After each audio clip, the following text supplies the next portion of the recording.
He is Dan Orlovsky, NFL Live analyst, and football fans can watch him weekdays, as I did yesterday, NFL Live at 4 Eastern on the mothership. How many people still on the Josh Allen bandwagon there, Dan? I think the number fell off a lot last night, man. I think I'm still a big time believer in him this year. Just a bad game. The thing that happened was Vrabel just decided to become Belichick for the night and just said, I'm going to make you play patient football. And he's a big time player with his arm and all that. And he didn't do that. So big growth for him. That has to come off of last night, but I still think he's in the top 3 of the MVP race for sure. Explain what Vrabel's doing as a disciple of Bill Belichick defensively. Yeah, I mean, every game they're trying to change who they are, and so you obviously game plan for certain tendencies or personalities or what you expect to come from them as a defense, and then they kind of change exactly what they want to do. And so last night, Tennessee for most of this season was a man coverage team or cover 3 team defensively. And then all of a sudden they played a ton of cover 2 zone, 2 high safeties, 5 zone defenders underneath. And they just forced Josh to play patient and take boring checkdowns and 5-yard completions and 5-yard completions. And he's just not wired like that as a player. He's a big play-making quarterback that wants to push the ball downfield. And it's just really difficult. I remember in 2011, I had to go play against the Patriots. This is when I was in Indy. And Peyton was with us. Peyton was going through his neck stuff. And so I'm getting ready to start. And he must have said that week, as I prepared 100 times, you have to outgrind Belichick. You just have to outgrind him. And you've got to get the game into the fourth quarter. And that's what Josh was not able to do last night. Like they just they forced him to play a disciplined style of quarterback, and he wasn't able to do it. And that was really well done by Vrabel. Are the Titans a contender? Oh, for sure. I picked them to win that division just because I think that if you look at the overall strength of the football team, what is it? Offensive line. Their offensive line is fantastic. Yeah. Okay, so then you go, what does that allow you to do? When you got a good offensive line, it allows everybody else's strengths to be magnified. All right, so Ryan Tannehill is really good in the play action game. Well, if you got a good offensive line that 1 can run the football and 2 is good with their play action fakes, then Tannehill is better at that. A.J. Brown's a big time physical receiver. Well, that marries well with the play action game because you get him crossing the field. You got to be able to make contested catches when you do that.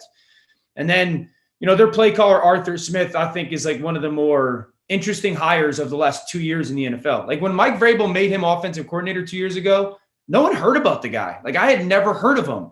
And all of a sudden he'll be a head coach next year. And so, I think that if their secondary continues to play better as the season goes on, yeah, they're going to be a problem, man. They were a problem last year. Tannehill's been MVP level football since he became their quarterback. So they're really well coached. They got strengths on both sides of the line of scrimmage. They got a physical receiver, physical run game, and opportunistic defense. It feels like we got maybe 4 teams in the AFC who could win it all. Maybe 2, 3 teams in the NFC. Does that sound about right? Yeah, I'd say AFC teams that can win it all, I think, are Pittsburgh, Kansas City, Baltimore, Tennessee. I'd probably still throw Buffalo into that mix. I don't think we saw the Buffalo team last night that we've seen or expect. Yeah.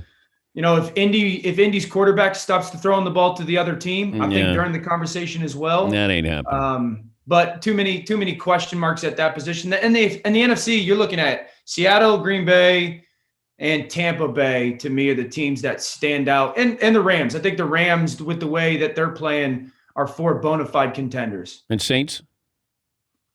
My concern with the Saints are this. Your defense is not good enough to play those style of football you want to play offensively. Like they cannot be explosive offensively right now. They'll play well and they'll score and they'll be efficient, but you can't screen pass your way to the Super Bowl. And if your defense is going to get 30 hung on them every week, you've got to be explosive on offense. Like you just have to be to counter that. And right now they're incapable of being explosive because there's the reality that Drew's arm is not good enough to do that. We're talking to Dan Orlovsky, NFL Live analyst.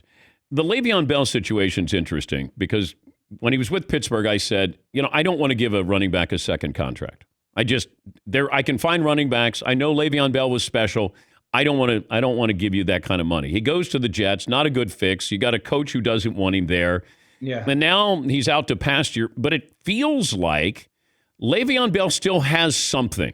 And I don't know what system he fits in where you really take advantage of this. The team I thought of initially was the Chicago Bears could maybe use somebody like Le'Veon Bell. But if you were going to handicap where he should go, where would you have him land?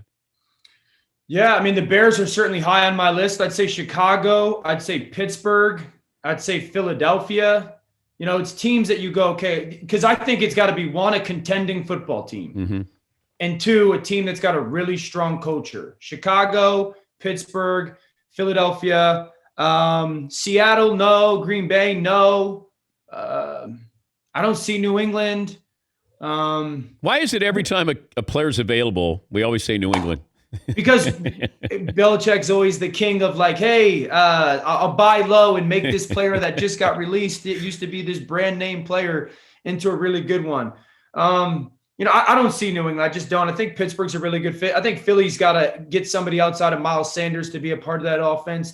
He's such an integral part, that the tailback for them. So I think that's a really big deal. Baltimore, I don't see. Kansas City, I don't see. You know, Buffalo would be interesting with Zach Moss getting banged up. You know, I think that would be an interesting one because Singletary is really good, but you always want complementary pieces. And then in the NFC, like, Tampa's intriguing to me. I've said this for 2 months now. Tampa has to find a pass-catching tailback. You could tell me all you want that that's Leonard Fournette. It's not, guys. It's not. Leonard Fournette caught a bunch of checkdowns last year. Yeah. And you could tell me all you want that it's Ronald Jones. Watch the tape. Like, just watch the tape. It's not Ronald Jones. So I think Tampa would be a very interesting place because they have to find a pass-catching weapon, versatile back. Josh Norman getting stiff-armed last night by Derrick Henry. You know, when you have these moments and you can't hide from them, what's that like? Yeah, I know that all too well. You know, like, you got to swallow your pride, man. You got to kind of remove yourself from social media for a short period of time. And listen, you're either going to embrace it and laugh with everyone, or you're going to get really angry and offended that they're going to laugh at you. How often does it come up when you? Daily. It does. Oh yeah. Daily. I mean, if it's not. Well, explain to the audience what happened, just so we know. We're all in on the joke. Yeah, so 2008, we're playing. It's my first start of my NFL career. We're playing on the road against Minnesota. Early in the game, we're 0-4, 0-5 at this point. Early in the game, we're backed up on, I think, our 1 or 2 yard line. It's 3rd and 10, something like that. And we call a play. I don't like it. Call a timeout. Go to my coaches. Hey, can we call a different play? No, they say no. So we get into the huddle. Thanks for that, coach. We get into the huddle, and it's just kind of a drop back pass, again, from the 1 yard line. I'm in the shotgun. We're double teaming Jared Allen, who's to my left.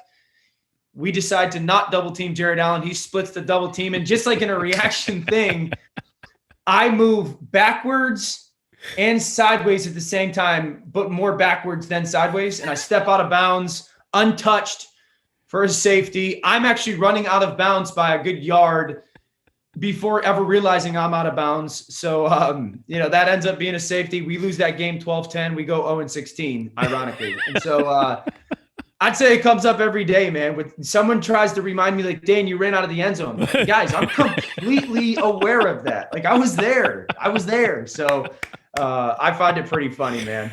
But also when you think about it, like, if you say something bad about somebody's team, when you're on NFL Live, their response is not critiquing you about what you said about their team. It's like, how do you know football? You ran out of the end zone, Dan, right? Yeah, exactly. That's it. Do we really want to trust what you say? You're the guy that ran out of the end zone. It's like, do I have a comeback for you? Yes, I've got 100 of comebacks for you. I don't want to use any on you because you're still stuck in 2008.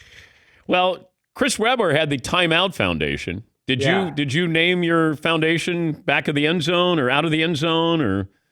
You know, now that I thought about it, I've never really thought about that. My foundation was egotistically after my name. But now that, like, you know, I have in my Twitter bio, like, end zone should be 11 yards type thing. I I still want to confirm that end zone was 30 feet. It very easily could have been 27. But I know this. Tom Brady forgot what down it was last week. Whoa. Yeah. And he's still the greatest quarterback ever. So it gives me a good feeling in my stomach. I'll leave you with this. The possibility of an NFL bubble for the postseason. Yeah, it's a no-brainer to me. It's where do we hold the games, though? Dan, I was thinking if you did an NFL stadium and a college stadium in the same city, like let's say the Rose Bowl or the Coliseum and, where the Rams and Chargers play. Sure. Or you did Detroit and you did Michigan, the big house. And then you did something along the East Coast. Could you bubbleize those cities and take advantage of two different stadiums there? Oh, absolutely. And I think it's like, I keep going back to this with the NFL. Your number one job is to avoid the worst case scenario this year, to try to pull this off. Now, 5-6 weeks through, it seems to be going well, or as well as we could have hoped, fingers crossed, and the flexibility has been great. But my question has always been to the NFL, why not? And if it's the sheer amount of number when it comes to people, that's fine. But the playoffs is going to diminish that, and it's going to minimize that. And so, if you're the NFL, you better have plans to pull this off and make this happen. And so, I think you could look at Florida. I think that you could look at LA. I think you could look at an Arizona area. My only caveat with the Midwest location potentially is I don't want to be a team that has to get penalized and have to play an outdoor game in January while you get to play in a domed stadium in LA or perfect weather in LA. So that would be the logistical aspect that they would have to figure out to kind of make it an even playing field. Dan Orlovsky's Safety Foundation. Safety first. Safety. We got it. There you go. Who's better than you, man? We don't have time to list. Hey, it's great to see you. Hope you're having fun on NFL Live, and thanks for joining us as always. My pleasure. Thanks, bud. That's Dan Orlovsky. Safety first. We got it. See, you know what? You got to have a sense of humor in this business. A sense of humor in life will take you a long way. And if you're going to be an analyst, you got to have a sense of humor because people are going to bring up the worst moments of your career.